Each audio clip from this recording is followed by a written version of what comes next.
Hello everyone. I really want to just sort of tell you a bit about how I'm finding the 10 now. Um, I've just had a little drive out to the coast from where I live, and it's just a it's just been a bit of one of those journeys of I've not been out testing it. I've just been driving it for the sheer hell of it, really, just to go for a purposeful journey.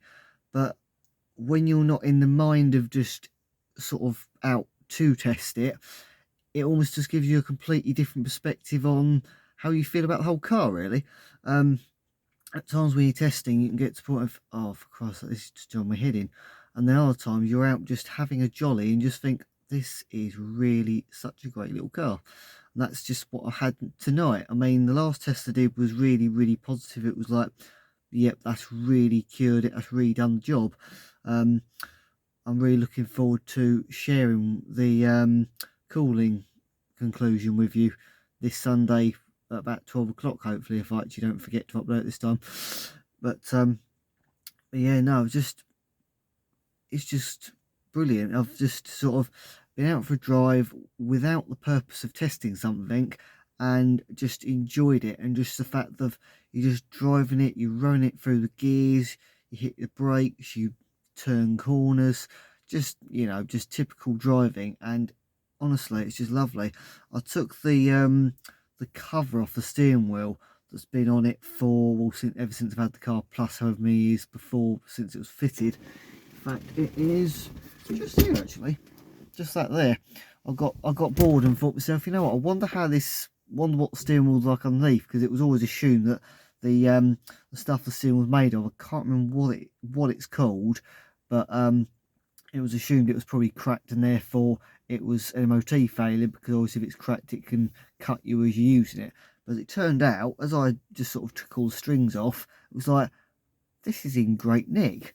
And it's got a little bit of patina, I admit, but it's perfectly usable. And I've left it off since I took it off the other day, because it's just like, it gives the car that even more authentic old car feel, which I absolutely adore.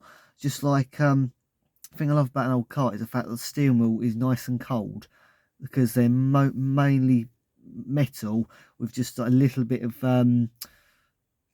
trim on them. I mean, I don't know if you call that trim. I can't actually remember what the hell it's supposed to be called, but whatever it is, it's not much on top of the metal, so the cold metal really sort of, you can feel it through it, and it just makes it feel that bit older because it feels that bit more raw. And I absolutely love that about an old car. And tonight it's just been so nice, because it's just been like out for a nice jolly, got my hand at 10-2 for a change, because normally I'm just a hand on top guy and with my other arm on the gear lever. But no, just absolutely brilliant. The engine is running nice and cool.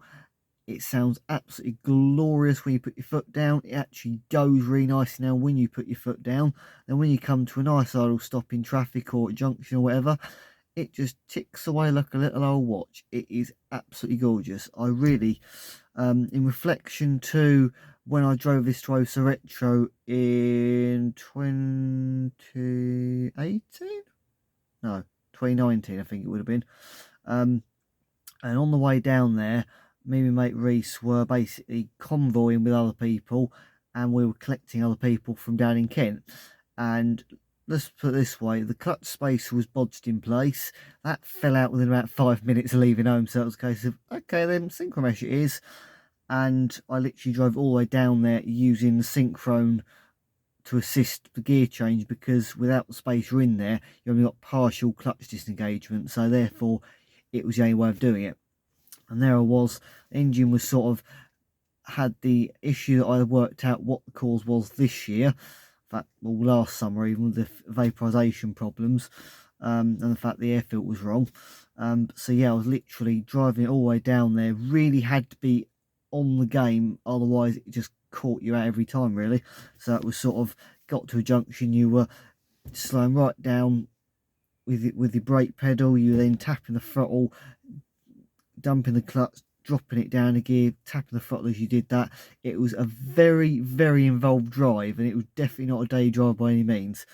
But I got all the way down there. It was really satisfying just to say, I've taken this car that's been off the road for 33 years and it's just done its first journey away from home that is triple digits, and that was such a great achievement.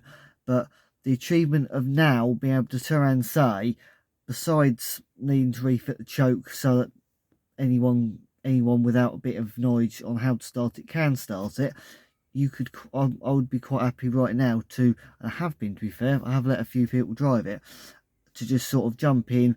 Everything more or less works as a refined car now. It's just absolutely glorious. I absolutely love it.